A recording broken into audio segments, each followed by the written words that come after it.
Welcome to fair media. ఇవాళ మీతో share చేసుకోవాలనుకున్నటువంటి అంశం, ఇవాళ జరిగినటువంటి రాష్ట్ర సదస్సు సిపిఐఎంఎల్ న్యూ డెమోక్రసీ పార్టీ యొక్క రాష్ట్ర సదస్సు జరిగింది.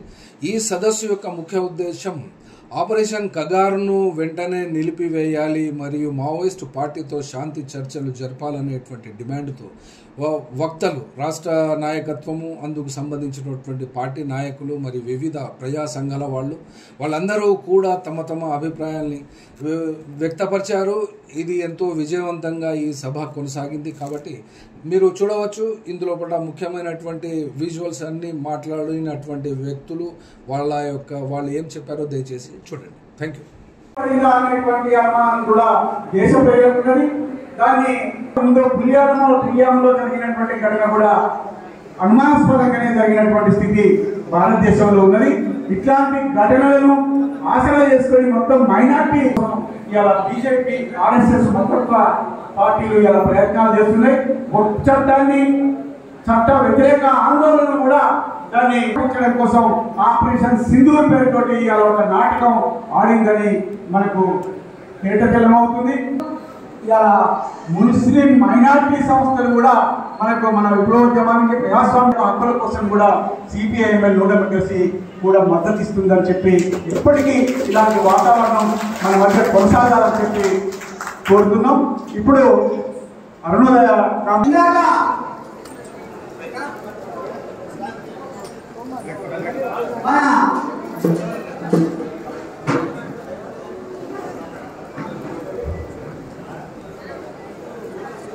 చెప్పినట్టు మొత్తం మీడియా కూడా వచ్చి ఇంత ఆందోళన చేసిన చెవు మీద పేరు అనేది నిజంగా కూడా చెప్పచ్చు. కూడా ఈ జనాభాలో విపరీతంగా ఆందోళన చేసినా కూడా కొంచెం కూడా సీఎల్ వాడినట్టు కూడా లేదని కూడా అనుకోవచ్చు. కూడా మరి ఈ జనాలంతా చూస్తే ఇంకా హెచ్చరిక అనిపిస్తున్నదా మోడీ గారికి?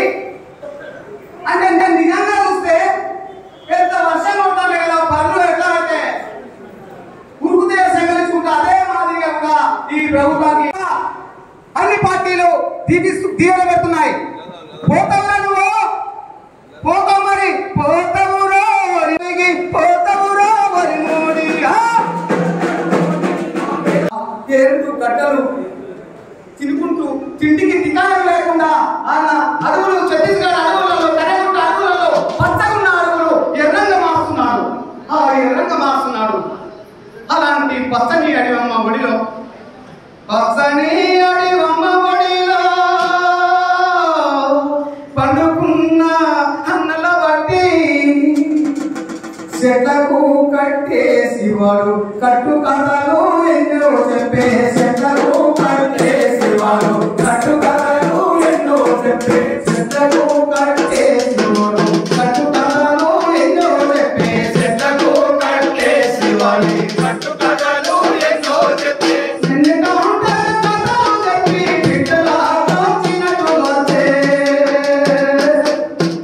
అందుకే పోదామని చెప్పేసి దివాళి పెడుతున్నారు. ఓ అన్నలారా, ఓ అమ్మలారా, ఓ అడిగి తల్లి కన్నీరు పెట్టుకున్నది. ఓ బిడ్డలారా, రోజుకొకరు ఎండంపై పేరుతోని మీరు ఎర్రజెండలో రసిపోతుంటే నా గుండె తరెక్కబోతుంది అంటున్నది ఆ అడివమ్మ తల్లి. ఆ అడివమ్మ తల్లి తరెక్కబోతానన్నది. వందనాలు వందనాలమ్మ మాయి తల్లి, వందనాలు వందనాలమ్మ మాయి తల్లి, వందనాలు వందనాలమ్మ మంగళ తల్లి, వందనాలు వందనాలమ్మ మంగళ తల్లి. వీరులారా సూరులారా పితావాల యోధులారా, వీరులారా సూరులారా పితావాల యోధులారా, వీరులారా సూరులారా పితావాల యోధులారా.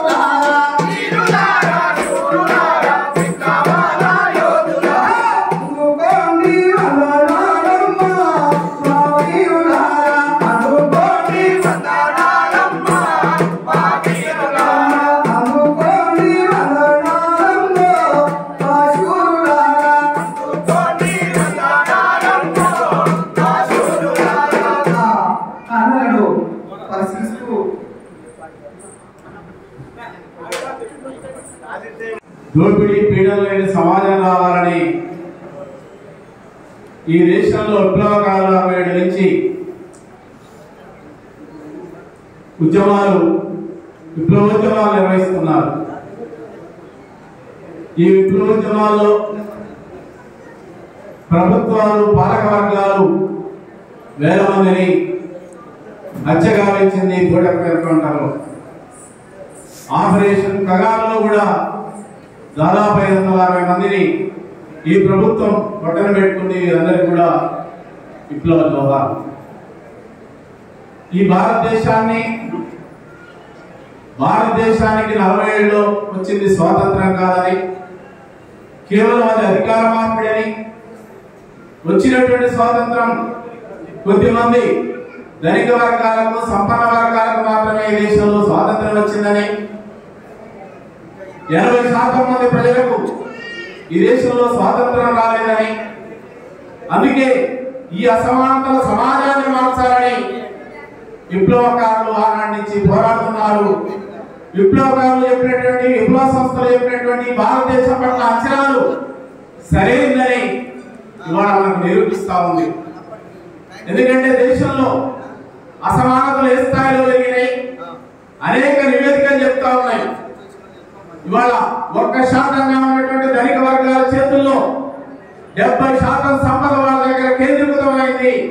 ఇది మనం చెప్పిన లెక్కలు కాదు. భారతదేశంలో అనేక గణాంకాలు, ప్రపంచవ్యాప్తంగా గణాంకాలు, ఏ సంస్థలు, వ్యక్తులు, శక్తులు, వాళ్ళ ఆస్తులంతా ప్రజల యొక్క జీవన ప్రమాణాలు ఎంత పడిపోతున్నాయనేటువంటిది చెప్తా ఉన్నాయి. అందుకే ఈ అసమానతల సమాజం మారాలని వాళ్ళ విప్లవ సంస్థలు కొట్లాడుతూ ఉన్నాయి. అందుకే ఈ విప్లవ సంస్థలు ప్రభుత్వాలకు వాళ్ళ శత్రువులుగా మారాయి.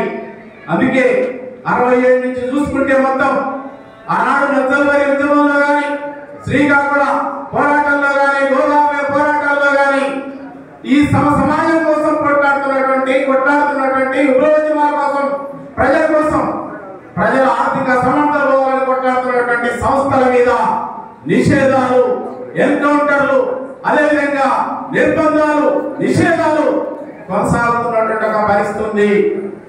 అందుకే మనం చూడాలి, 40 ఏళ్ళ నుంచి లేదు 60 ఏళ్ళ నుంచి మొత్తం ప్రభుత్వాలు చూసినప్పుడు ఏ ప్రభుత్వాలు కూడా మన పట్ల సానుకూలంగా లేవు, ఉండవు.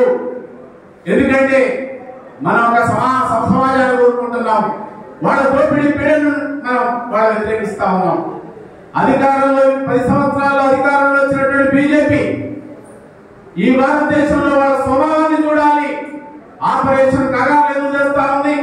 వాళ్ళ స్వభావం ఏంటి? వాళ్ళ భారతదేశంలో బీజేపీ ప్రభుత్వం, బీజేపీ పార్టీ మొత్తం 40 ఏళ్ళ నుంచి చూసుకుంటే ఈనాటికి వాళ్ళకి ఏ చారిత్రక ప్రాధాన్యత లేదు. ఈ దేశంలో ప్రజల కోసం కానీ, ప్రజల సంక్షేమం కోసం లేదు. భారతదేశంలో జరిగినటువంటి స్వాతంత్రోద్యమంలో కూడా పాత్ర లేనటువంటిది పార్టీ ఏదైనా ఉంటే, పనికిరాని పార్టీ ఏదైనా ఉంటే అది బీజేపీ పార్టీ.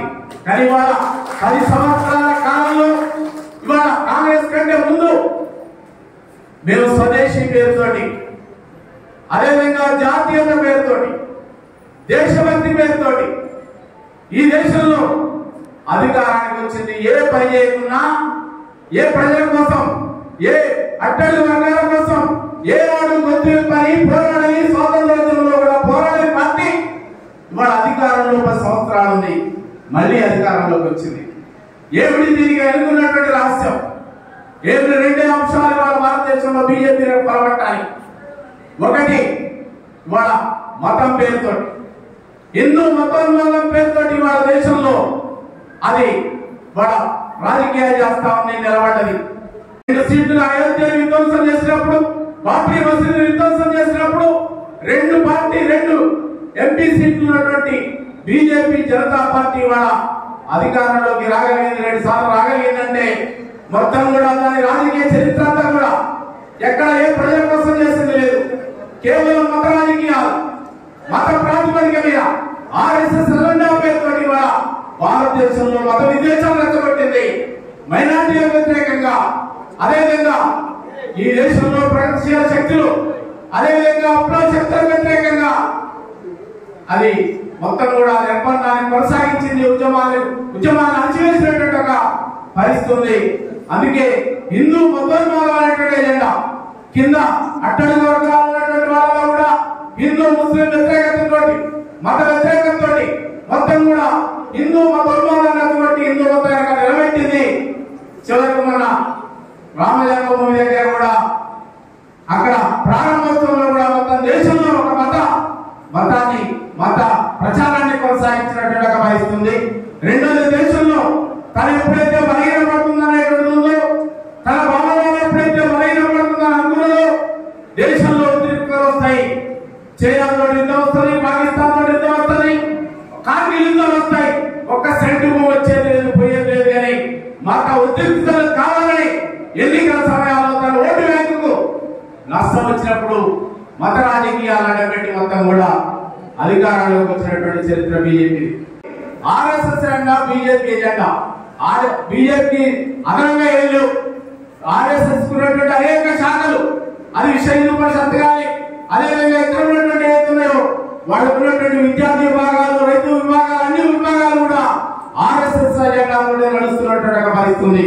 దాని పునాది ఆర్ఎస్ఎస్ రాజకీయాలు, దాని పునాది పార్టీజన్యం. ఆర్ఎస్ఎస్ గోవాల్కర్ రాసినటువంటి మత గ్రంథం, దాన్ని మనందరం చదవాలి. దాన్ని చదివితే కనబడుతుంది వాళ్ళ అసలు రహస్యం ఏమిటి, వాళ్ళ అసలు పునాది ఏమిటి, వాళ్ళ రాజకీయాలు ఏమిటి. ఈ దేశంలో ఏ ప్రజల కోసం వాళ్ళు పాటుపట్టలేదు, కేవలం దాంట్లో చెప్పినటువంటి పాంచజన్యంలో పంజాబ్ థాట్స్ లో చెప్పినటువంటి వాళ్ళ ఎజెండా ఉంది. ఈ దేశంలో ఉన్నటువంటి ప్రజలు ఎవరైనా సరే వాళ్ళు ఉంటే హిందువుగా ఉండాలి, లేదంటే మతం మార్చుకోవాలి, లేదంటే రెండవ జాతి పౌరులుగా బతకాలి. ఇది ఆర్ఎస్ఎస్ జెండా స్పష్టంగా రాయబడింది. శత్రువులు అంటే కమ్యూనిస్టు శత్రువులు, క్రైస్తవులు శత్రువులు, క్రిస్టియన్ అదేవిధంగా ముస్లింలు శత్రువులు. ఇది వాళ్ళ ఎజెండా చక్కగా రాసుకున్నారు, అది అమలు చేపిస్తా ఉన్నారు. ఇలా రాజ్యాంగంలో వాళ్ళ రాజ్యాంగాన్ని కూడా పక్కన పెట్టేసి మొత్తం వాళ్ళ రాజకీయాల్ని చేస్తున్నారు. అందుకే దేశంలో వాడు ఏ పని చేయకున్నా వాళ్ళ నిలబడ్డారు. ఏం చేసింది 10 సంవత్సరాల కాలంలో? ఏ దేశభక్తిత రాజకీయాలు చేసింది, ఏ దేశ సంపద పెంచింది, ఏ ప్రభుత్వ రంగ పరిశ్రమలు నెలకొల్పింది, ఏ ప్రజల జీవన ప్రమాణాలు పెంచింది. ఈ 10 సంవత్సరాల కాలంలో ఎక్కడ కూడా ఏ ప్రభుత్వ రంగ పరిశ్రమను స్థాపించలేదు, జాతి సంపదను పెంచలేదు, అదేవిధంగా సహజ వనరులు అభివృద్ధి చేయలేదు. ఎక్కడ పార్లమెంట్ లో రైతాంగానికి కానీ, కార్మికులకు కానీ, ఇతర ప్రజలకు కానీ బలికొచ్చేటువంటి ఏ ఒక్క చట్టాన్ని కూడా చేయలేదు. కానీ 10 సంవత్సరాలు ఏం చేయగలిగింది?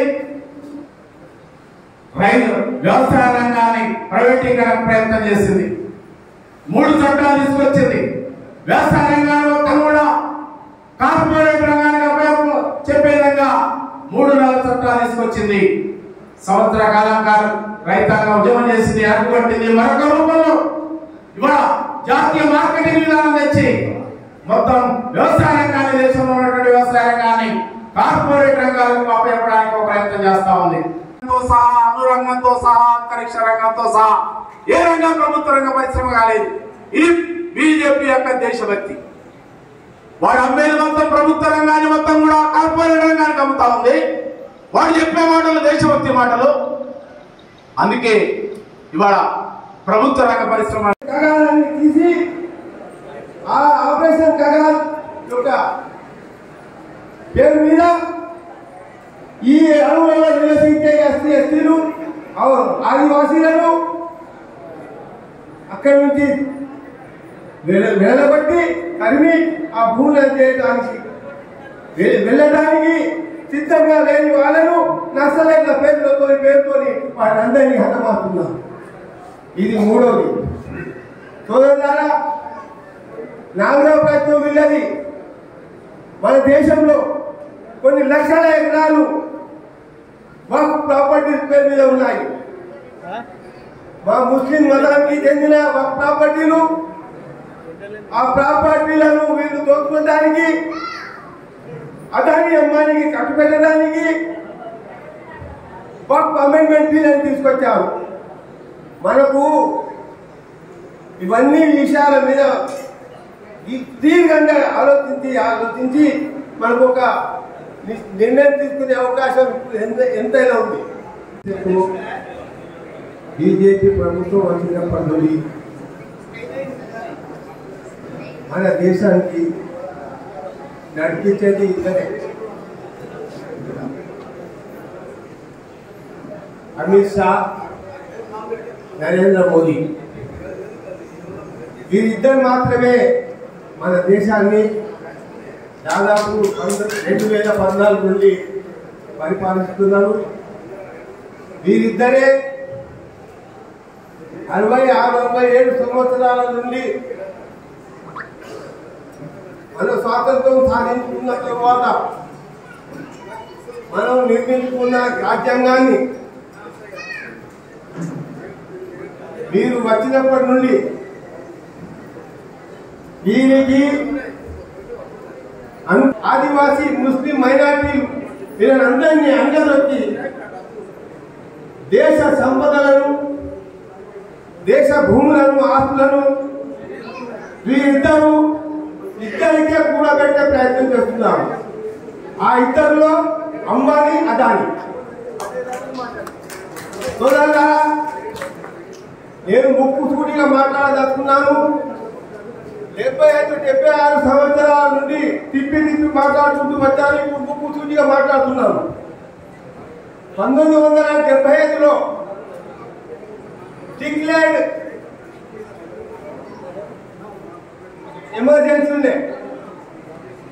ఎమర్జెన్సీ వీరు వచ్చినప్పటి నుండి వీరు అన్డిక్లేర్డ్ ఎమర్జెన్సీ మన దేశం మీద నడుపుతున్నారు. అదేవిధంగా దీనికి ఉదాహరణలు మీ ముందు కొన్ని పెట్టదలుచుకున్నాను. మణిపూర్లో అల్లర్లు చేపించి అక్కడ ఉన్న యోధులను అందరినీ మట్టుపెట్టి అక్కడ ఉన్న భూమిని వీరికి అదానీ అంబానీకి అడ్డుకట్టి ఆ భూమి ఆర్టికల్ 370ని రద్దు చేసి జమ్మూ కాశ్మీర్ లాంటి స్వర్గాన్ని కల్పించే ఆ భూములను, ఆ రాష్ట్రాన్ని, ఆ యొక్క పరిసరాలను కూడా వీరికి అంటుపెట్టి వారికి మాత్రమే లాభం సమకూర్చే విధంగా ప్రయత్నం చేస్తున్నారు. మూడోది, ఈ అడవులలో నివసించే ఎస్సీ ఈ అనగారిన కులాలు, ఆదివాసీలు వీళ్ళపైన దౌర్జన్యం చేసుకుంటూ వీళ్ళని అందరినీ జరిపి ఆ అడవి భూములను కూడా వీరికి అడ్డుపెట్టి తమ అభిప్రాయాలను పూర్తి చేసుకునే ప్రయత్నం చేస్తున్నారు. ప్రయత్నం చేసి విఫలమయ్యా.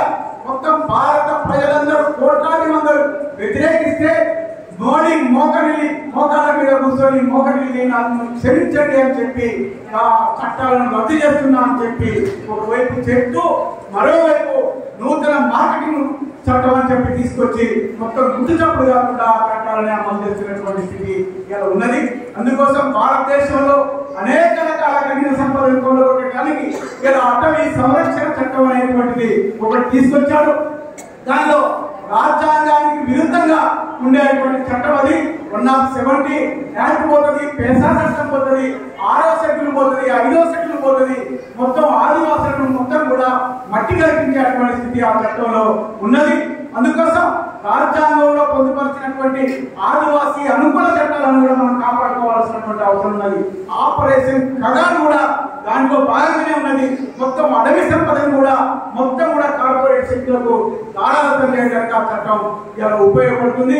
ఇలా అడవిలో జీవిస్తున్నటువంటి 30 కోట్ల మంది అడవిని ఆధారం చేసుకున్నటువంటి గిరిజనులు కావచ్చు, 9 కోట్ల మంది గిరిజనులు కావచ్చు, ఇంకా 21 కోట్ల మంది గిరిజనేతరులు గిరిజనులు కావచ్చు.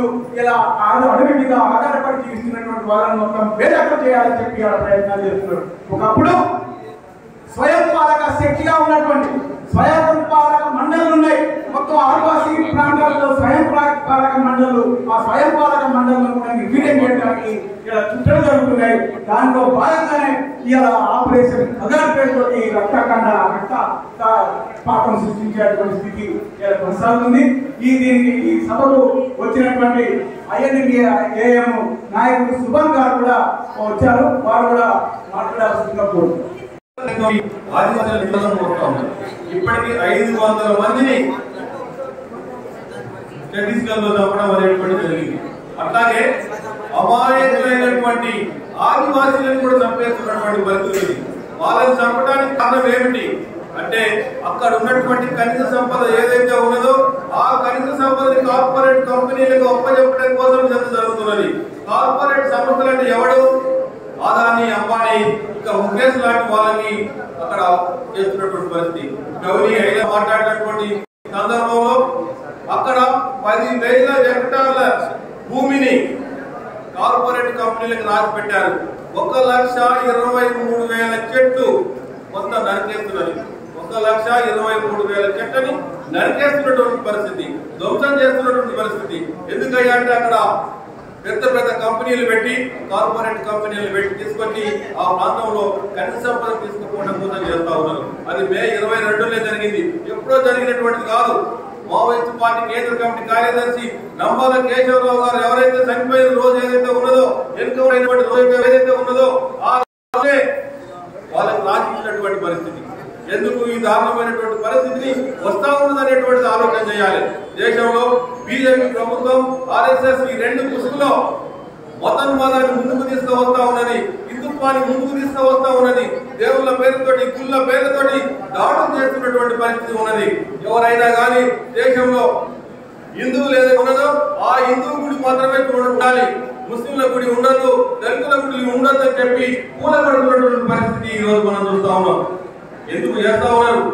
ఏంటి పరిస్థితి? దీనికి కారణం ఏమిటి అంటే కార్పొరేట్ కంపెనీలను ముందుకు తీసుకువచ్చి కార్పొరేట్ శక్తుల్ని పెంపొందించడం కోసం ప్రయత్నాలు జరుగుతూ ఉన్నాయి. అది ఇప్పటికి ముందుకు పోతున్నటువంటి పరిస్థితి. దాంట్లో భాగంగానే కగార్ అనేటువంటి పేరుతోటి అక్కడ దాడి కొనసాగుతున్నాయి. మావోయిస్టులు ఏరువేస్తా ఉన్నారు. మార్చి 26, 31 వరకే మావోయిస్టు పార్టీ ఉండదు అని చెప్పి మాట్లాడుతున్నటువంటి పరిస్థితి. అదంతా కూడా విరిబాబుల తరమే. కమ్యూనిజం లో శక్తుల్ని అనిచేసేటువంటి తరుణం ఎవడి శక్తి కూడా లేదు, ఎవరి వల్ల కూడా కాదు. ఈ రోజు నలుగురు చంపొచ్చు, లేదు 10 మంది చంపొచ్చు, కానీ రేపు అది ఎర్ర జెండగా లేచి పైకి వెళ్ళిపోయేటువంటి పరిస్థితి వాడికి అర్థమయ్యేటువంటి పరిస్థితి లేదు. ఎందుకంటే అప్పుడు మావో చెప్పాడు, లెనిన్ చెప్పాడు, స్టాలిన్ చెప్పాడు, ఎర్ర జెండా అంటే దాని శక్తి ఏమిటి, ఆ ఎర్ర జెండకు ఉన్నటువంటి శక్తిని ఎవడు ఆపలేడు. అది భూమిలో ఉన్నటువంటి ప్రజలు ఉన్నంత వరకు, ఈ సమాజం ఉన్నంత వరకు, ఈ దోపిడి ఉన్నంత వరకు ఎర్ర జెండా సాగుతూనే ఉంటుందని చెప్పి ఎవరైతే వాళ్ళు చెప్పారో, ఈ కమ్యూనిజాన్ని స్థాపించినటువంటి వ్యక్తులు ఎవరైతే చెప్పారో అది ముందుకు పోతూనే ఉంటది. దాని వెనుక ఈ ప్రజలందరూ కొనసాగుతూనే ఉంటారు. ఈ దోపిడి శక్తిని తరపడం కోసం ఆదివాసీలందరూ కూడా ఏకం కావాలని చెప్పి తెలియజేస్తా ఉన్నాను. ఆ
ఆదివాసీలను అణచివేసిన ఒక ప్రత్యేకమైనటువంటి పరిస్థితి ఉన్నది.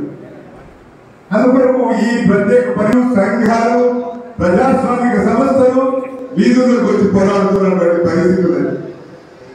మావోయిస్టు పార్టీ కూడా దేశంలోని మేధావులు కూడా ఈ ఆదివాసీల హరణం, ఈ జాతి హరణం అనేది జరుగుతుంది. వాళ్ళు ఒక అడుగు వెనక్కి వేసి తమ ఆలోచన తమ నువ్వు ఆ రాజ్యాంగాన్ని ఎందుకు ఉల్లంఘిస్తున్నావు? 1 నుంచి 30 వరకు ఉన్న రాజ్యాంగ పరిధిలో ఉన్న యాక్షన్ అమలు జరుగుతుందని మనం అడుగుతున్నాం. అది మనం అడిగింది. అంతేగాని రాజ్యాంగం అంతా కరెక్ట్ అంటే ఆస్తి ఇచ్చింది రాజ్యాంగం. మనకేమి ఇస్తుంది? మనకేమి లేదు. అందుకే చట్టం ఉన్న చుట్టమే అయినా మనం ఉన్న దాంట్లో కొట్లాడుకొని సాధించుకున్న మన చట్టాలైనా మనకు అవసరమైన మనకు ఉపయోగపడే చట్టాలైనా అమలు చేసుకోవడానికి ఆందోళన చేయాల్సిన ఉద్యమాలు. అందుకే చూడండి, అధికారంలో మీద చట్టం లేదు, ప్రతిపక్షాల మీద కూడా వాడుకోవడానికి కొట్లాడే మనుషులమే. రాజ్యాంగాన్ని ఏదో మనం గ్రహించలేదు. నువ్వు చెప్పిన అట్లే 2006లో అడవి హక్కుల చట్టం వచ్చింది. మరి వీటిని చూసి తట్టుకోలేక ఎన్ని ఉత్తరాలే ఉద్యమాల వల్ల వచ్చినాయి, ప్రజా పోరాటాల వల్ల వచ్చినాయి. వీటిని రద్దు చేయడానికి అటవీ సంరక్షణ చట్టం అనే పేరుతో తీసుకొచ్చారు సవరణలు. దాన్ని వ్యతిరేకించిన తర్వాత ఇవాళ ఏం చేశారు? సర్వాధులు పేరుతోటి, గ్రీన్ హంట్ పేరుతోటి చంపడం మొదలేశారు, తరవడం మొదలేశారు. అయినా ఆగలే. అందుకే ఇవాళ ఆఖరి యుద్ధం పేరుతోటి, ఖగార్ పేరుతోటి చంపేయడానికి ప్రయత్నం చేస్తున్నారు. చిన్న పాపని ఖగార్ మొదలేసిన జనవరిలోనే ఎవరిని చంపారు? చిన్న 3 నెలలు 6 నెలల పాపం చంపారు. ఆమె ఏం చేసింది? ఒక ఆదివాసీ బిడ్డగా పుట్టడం మేడమా? ఏ హక్కుతో చంపారు? మరి ఇవాళ చంపిన 600-500 మంది పైన వాళ్ళలో సగం మంది పైన ఆదివాసులు చచ్చిపోయారు. ఏ హక్కుతో చంపారు? వాళ్ళకి సపోర్ట్ చేసిన వాళ్ళు చంపారు, వాళ్ళని చంపారు అనే విషయం మనం గమనించాలి. అంతెందుకండి, ఈ మధ్యనే మావోయిస్టు సెక్రటరీ కాల్ చేసిన వెరీ నెక్స్ట్ డే 2500 ఎకరాలని లాయిడ్ కంపెనీకి ఇచ్చారా లేదా? ఎవరికి సంబంధించారు? ఇట్లాంటి మీరు పరిశీలిస్తే కళ్ళు తిరిగిపోయే విషయాలు చాలా ఉన్నాయి. అందుకే ఇట్లాంటి అంశాల్లో మన ఆదివాసీ చట్టాలు 5th షెడ్యూల్ 6th షెడ్యూల్ ఏమి అమలు జరిగినప్పుడు ముగిస్తారు కూర్చో. 5th షెడ్యూల్ 6th షెడ్యూల్ ఏమి అమలు జరిగినప్పుడు మనం ఏం చేయాల్సి ఉంటుంది? నేను 4 గంటల నుంచి ఈ బిల్ కోసం వచ్చినాం. అక్కడ కొట్లాడుతూనే ఉన్నాం. కొట్లాట మూలంగానే ఇవాళ మన గోదావరి జిల్లా ప్రాంతంలోనే 12 లక్షల ఎకరాల భూమిని సాగు చేసుకోగలుగుతున్నాం. అందుకే ఇట్లాంటి ఉద్యమాల్ని మనం సృష్టిస్తూనే ఉండాలి. ఆ పోరాటాల వైపు పోతూనే ఉండాలి. అనేక మంది అమరులవుతున్నాం, నిజమే. అందుకే అమరులైనా ఎందుకు మనం కొట్లాడుతున్నాం అంటే, ఇవాళ ఛత్తీస్గఢ్ లో కొండల మీద 6 లైన్ల రోడ్లు వేశారు. గుట్టల నుంచి రావడానికి, ఊర్ల నుంచి రావడానికి ఒక కావిడి తోడిస్తే మనం ప్రెగ్నెంట్ లేడీస్ ని వాళ్ళని మోసుకొచ్చుకుంటున్నాం. 6 లైన్ల రోడ్లు ఎందుకో చెప్పండి? మన కాళ్ళ కింద, మన గుడిసె కింద, మన పొడు కింద, మన అడవిలో ఉన్న సంపదను తరలించడానికి అక్కడ ప్రజా చట్టం అడ్డే వస్తుంది. కానీ ఆదివాసులే చంపేది కుట్రపూరితంగా ఆఖరి యుద్ధం అని డేట్లు పెట్టే అధికారం ఎవరిచ్చేది ప్రభుత్వానికి? అందుకే అట్లాంటి వాటన్నిటికి వ్యతిరేకంగా మనుషులుగా నిలబడదాం, మానవత్వంతో నిలబడదాం, హక్కుగా కొట్లాడదాం. ఆ కొట్లాటలో మనందరం ఉందామనే విషయాన్ని తెలియజేస్తూ అవకాశం అందరికీ లక్షలం అందరికీ తెలియజేస్తున్నాం.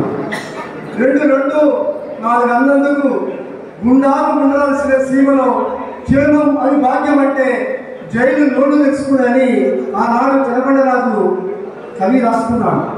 కానీ ఈరోజు నిజాం వైపు నిలబడి ఆదివాసుల హక్కుల కోసం పోరాడి పేద ప్రజల కోసం పోరాడుతున్న అన్నలందరినీ కూడా ఆపరేషన్ కగార్ పేరుతోటి చంపేస్తున్నారు. వాస్తవానికి ఈ ఆపరేషన్ కగార్ అనేది ఈ రోజుతో ప్రారంభమైనది కాదు. శ్రీకాకుళం, నక్సల్బరి, గోదావరి పోరాటంలో ఎంతో మందిని ఆ యొక్క పేరు పెట్టుకున్నారని పేరుతో చంపేశారు. అట్లనే నిన్న మొన్నటి వరకు మావోయిస్టులు కావచ్చు, మన రామనరసింహ కావచ్చు, లింగారెడ్డి కావచ్చు, సురేశ్వరుడు కావచ్చు, గణేశుడు కావచ్చు, వీళ్ళందరినీ కూడా ఎందుకు చంపారంటే ఆదివాసుల పక్షాన ఉండి ఈ పేద ప్రజలను చైతన్యం చేస్తున్నారు కాబట్టి వారందరినీ చంపారు. ఇప్పుడు ఆ పాత్రను మనం లేకుండా చేస్తున్న క్రమంలో మనం ప్రజా పునరుద్ధరణ కలిగి ఉన్నాం. యొక్క మావోయిస్ట్ పార్టీ ఇది ఆదివాసుల పక్షాన సాయుధ పోరాటం చేస్తున్న ఉద్దేశంతో ఇలా ప్రభుత్వం వాళ్ళ మీద గురిపెట్టి ఈ యొక్క హత్యలు చేస్తుంది. కాబట్టి మిత్రులారా, దీనికి మనందరం మీటింగ్ పెట్టుకొని మాట్లాడుకోవడమే కాకుండా మనం ఇక్కడ ఈరోజు మీటింగ్ వచ్చిన వాళ్ళందరూ కూడా 50-60 సంవత్సరాల వాళ్ళమే. కుటుంబం అంటే 18 ఒక 25 సంవత్సరాలు వచ్చిన 20% మంది వచ్చారు. మన తరం పోతుంది, ముందు తరం పోతుంది, రాబోయే తరానికి ఒక మనల్ని కూడా మనం ముందుకెళ్తాలి. కాబట్టి ప్రభుత్వానికి వాళ్ళు ఎంతమంది చంపినా కానీ నక్సల్పల్లిలో చంపేశారు, శ్రీకాకుళంలో చంపేశారు, బోయలవాడలో చంపేశారు, ఈ రోజు ఛత్తీస్గఢ్ జాతరలో చంపేస్తున్నారు.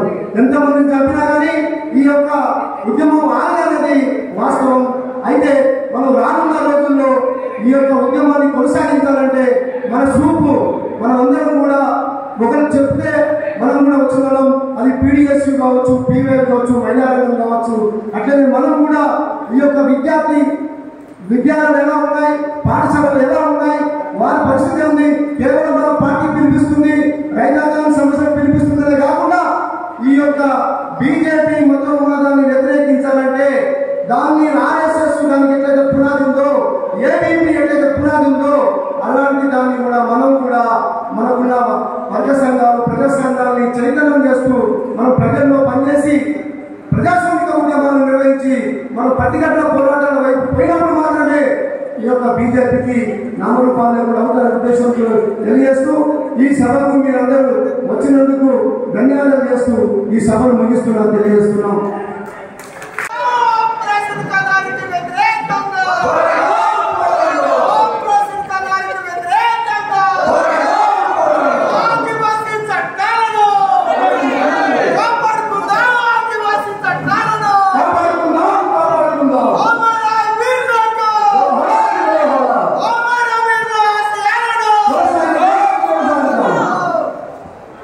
ఫెయిర్ మీడియాకు స్వాగతం. మా ఛానల్ను సబ్స్క్రైబ్ చేసుకోండి మరియు మా వీడియోలను చూడండి.